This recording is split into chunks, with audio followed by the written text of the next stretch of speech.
Topic है वो है relations between heat capacity, molar heat capacity और स्पेसिफिक हीट कैपेसिटी। हमने बताया था इसमें एक भी फॉर्मूला आप याद नहीं करना। तो देखो हीट कैपेसिटी को हम कैपिटल सी से लिखते हैं। हीट कैपेसिटी इक्वल होता है Q अपॉन डेल्टा T। बोले ही था ना, बोलो भाई ठीक है। और molar heat capacity is equal to क्या होता है Q अपॉन, बोलो जल्दी से, N into delta T moles multiplied by delta T। और स्पेसिफिक हीट कैपेसिटी बराबर होता है Q अपॉन N। ठीक है, ये फार्मूला आपको पता होगा। मोलर हीट कैपेसिटी का फार्मूला बना लेंगे और किस बना लेंगे स्पेसिफिक हीट कैपेसिटी। अगर कांस्टेंट वॉल्यूम भी दिया होगा तो कांस्टेंट वॉल्यूम इसका क्या आएगा, तो Cv लिख देंगे। ये हो जाएगा हीट कैपेसिटी है कांस्टेंट वॉल्यूम। अच्छा, ये Qv हो जाएगा। अब Qv की जगह पे हम क्या लिख सकते हैं, delta E bye delta T लिख सकते हैं। कांस्टेंट वॉल्यूम पे Cm मोलर हीट कैपेसिटी को हम क्या लिखेंगे, Cmv लिख देंगे। बताओ ये Qv होगा ना, Qv की जगह पे क्या लिख देंगे, delta E upon N into delta T। ठीक है ना। यहाँ से ये स्पेसिफिक हीट कैपेसिटी है, तो स्पेसिफिक हीट कैपेसिटी है कांस्टेंट वॉल्यूम लिखना है। तो बताओ ये Qv हो जाएगा और Qv को हम लिखेंगे delta E upon M into delta T। तो ये कांस्टेंट वॉल्यूम पे फार्मूला आ गया हमारे पास, कांस्टेंट वॉल्यूम। बात समझ में आ गई? ठीक है। अच्छा, कांस्टेंट प्रेशर पे पूछेगा तो भी हम लिख सकते हैं, कांस्टेंट प्रेशर पे पूछेगा तो भी लिख सकते हैं। तो हम क्या लिखेंगे यहाँ पे Cp, और ये आ जाएगा तुम्हारा Qp मतलब delta H upon, sorry delta H upon delta T। यहाँ से molar heat capacity at constant pressure is equal to हम लिखेंगे delta H upon N into delta T। ठीक है। Specific heat capacity at constant pressure को हम लिख सकते हैं delta H upon N into delta T। तो ऐसे लिख सकते हो, कोई मसला है यहाँ पे?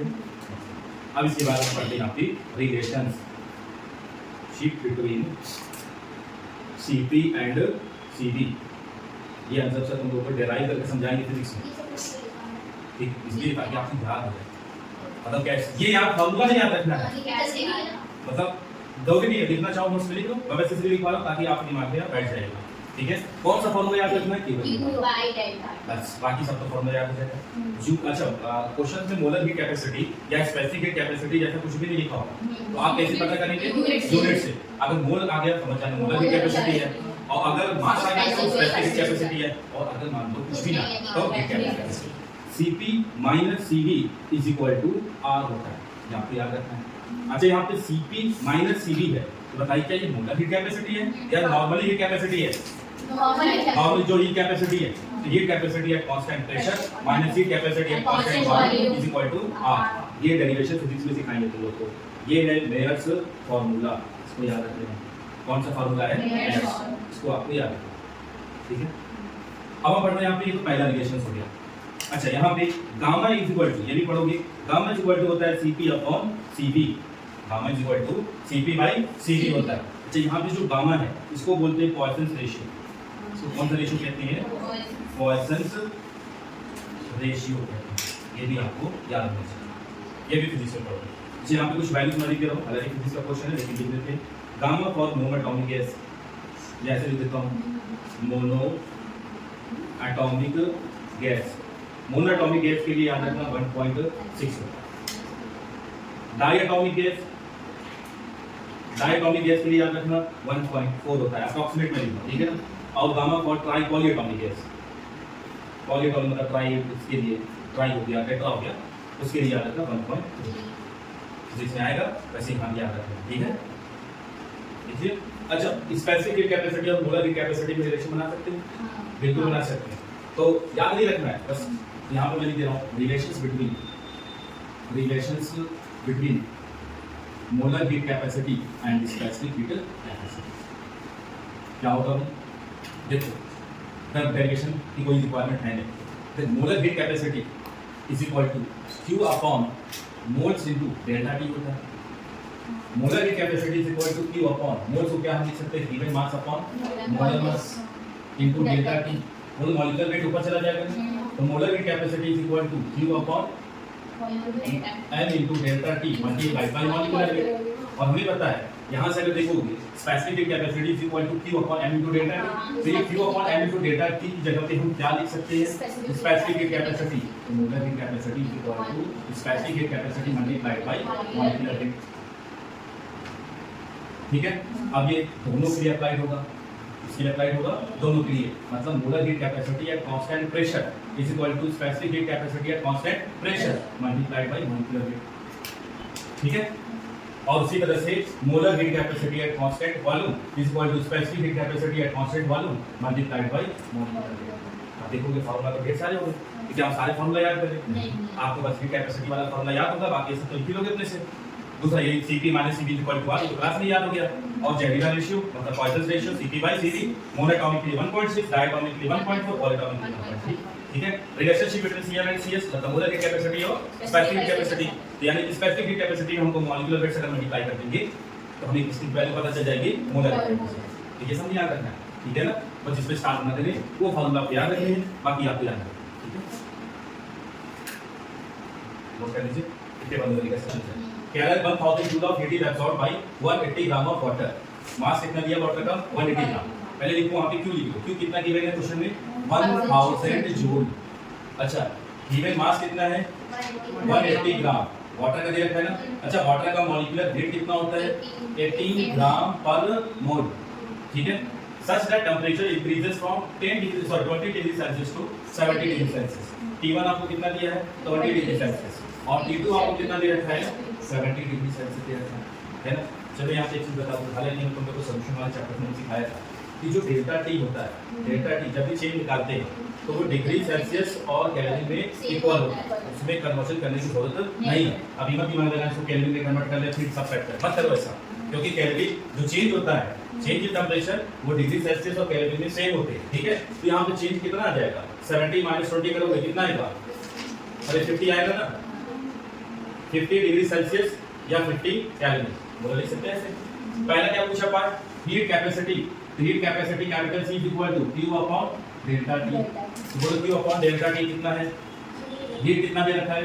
1000। चेंज इन टेंपरेचर कितना दिया? 50।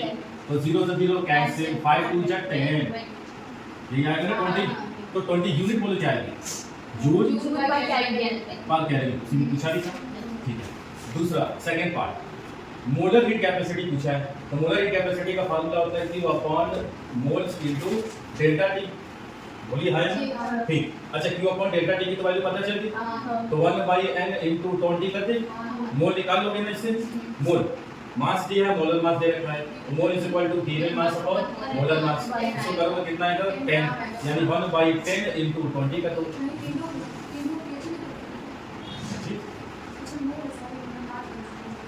अरे जैसे हम ये कोई मोलर की कैपेसिटी निकाल लेना तो कितना आएगा? ये 2 यूनिट्स बोलिए, जूल पर मोल पर केल्विन।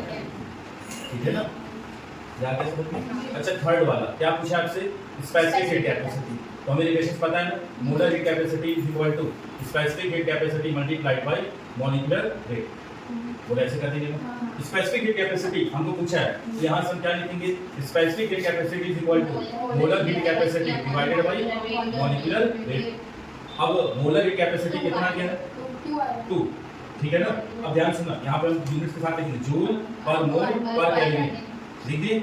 मॉलिक्यूलर वेट कितना होगा? 180 ग्राम पर मोल। ठीक है, बताओ ये पर मोल कैंसिल आउट, तो ये तो ग्राम में आएगा ना, तो केजी में कन्वर्ट कर लोगे तो ये हो जाएगा 2/80 जूल पर ग्राम पर केल्विन। 1000 में कन्वर्ट करना है तो 2/80 इनटू 10⁻³ करें। बोलो सोच के बताना, प्लस ही होगा क्योंकि पर ग्राम है। और जिनको नहीं समझ में आए तो लो ऊपर से, गलती मत करना इसको लेके, देखो इसमें गलती ना करना। तो ऐसे मोलर हीट कैपेसिटी कितना दिया है? 2। मॉलिक्यूलर वेट कितना होता है? 80। ठीक है, 2 9 80, तो क्या ये 1/9 आया? तो जो स्पेसिफिक हीट कैपेसिटी आएगी वो आएगी 1/9 जूल पर ग्राम आएगा। कितना आएगा ये? पर ग्राम और पर केल्विन। केजी में क्यों नहीं आया? क्योंकि मॉलिक्यूलर वेट किसमें होगा? ग्राम पर मोल में दिया। तो अब यहाँ से इस ग्राम को नीचे लेके चले जाना। मैं कहा ना कि इसमें एक यूनिट कन्वर्जन में गलती होती है। ग्राम को नीचे लिखें, ये मान लो 1 ग्राम है, इसको 1000 से क्या कर देना? डिवाइड कर देना, तो 1000 ऊपर जाएगा ना, तो इसको हम क्या लिखेंगे? 1/9 इनटू 1000, और यहाँ पे हो जाएगा जूल। अब लिखेंगे पर केजी पर केल्विन। तो ग्राम को पहले इसमें कन्वर्ट कर लेंगे 1000 में। तो शॉर्ट में इस बात को याद रखना कि अगर ऐसे दे रखा है, अभी इस पर ग्राम है, इसको केल्विन में सॉरी केजी में कन्वर्ट करना है, तो 1/9 जूल, और पर केजी के लिए केल्विन हम कितने से मल्टीप्लाई कर देंगे? 10⁻⁴ से। सॉरी 10 की पावर 3 से। ठीक है, हाइड्रोजन एक आसान कह रहा है कि 10 मोल हाइड्रोजन गैस है जिसका इनिशियल टेंपरेचर 10 डिग्री सेल्सियस है, फिर बाद में चल के उसका टेंपरेचर कितना हो गया 110 डिग्री सेल्सियस हो गया। समझ गए? मतलब इस गैस का टेंपरेचर इंक्रीज किया गया और आपसे कह रहा है कि आप बताइए कि इसका चेंज इन एंथैल्पी यानी डेल्टा एच कितना होगा। और क्वेश्चंस में दिया है कि given molar heat capacity at constant volume is 20 joule पर केल्विन पर मोल। मतलब क्वेश्चन में क्या गिवन है, molar heat capacity at constant volume तुमको दे रखा है ना कितना 20 जूल पर केल्विन पर मोल। ठीक है, अच्छा डेल्टा एच वाला फार्मूला किसमें आता है, molar heat capacity at constant pressure is equal to delta H upon n into delta T. बोलिए यहां समझ में आया? अच्छा डेल्टा एच पूछा है ना, तो डेल्टा एच के लिए हम क्या लिखेंगे भाई, डेल्टा एच के लिए हम क्या लिखेंगे n into molar heat capacity at constant pressure into delta T. बोलिए लिखेंगे ना, बट हमको तो इसकी वैल्यू सब पता है नहीं। अब इसकी वैल्यू कैसे पता करेंगे, देखो heat capacity at constant pressure minus heat capacity at constant volume बराबर तो क्या आया था R। वही देखो molar heat capacity at constant pressure minus molar heat capacity at constant volume, ये भी इक्वल टू किसके आएगा R। ऐसे लॉ लिख लो, heat specific heat capacity at constant pressure, जहां लिखे फार्मूला चाहे वही लिख लेना। देखो heat capacity at constant pressure heat capacity at constant pressure minus heat capacity at constant volume बराबर कितना आता है R। Molar heat capacity at constant pressure minus molar heat capacity at constant volume is equal to ये भी क्या आएगा R। Specific heat capacity at constant pressure minus specific heat capacity at constant volume is equal to R by m/1।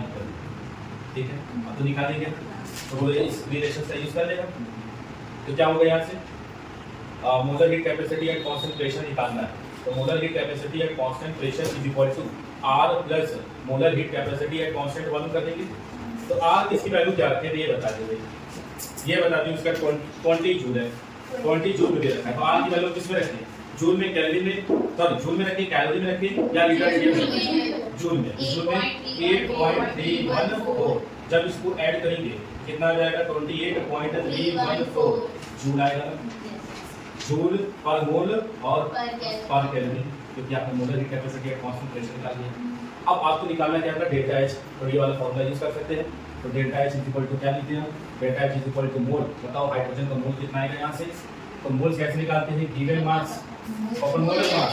No, ये तो पहले सही मोल दे रखा है, 10 मोल दिया है तो 10 रखेंगे into molar heat capacity at constant pressure कितनी आ गई 28.314 इनटू राइज इन टेंपरेचर यानी डेल्टा टी की वैल्यू कितनी रखेंगे 100 रखेंगे। ठीक है, तो जब ऐसे करेंगे 1000 आ जाएगा, तो बोलो कितना गया यहाँ से 28314 यूनिट बोलो, यूनिट जूल जूल पर केल्विन पर।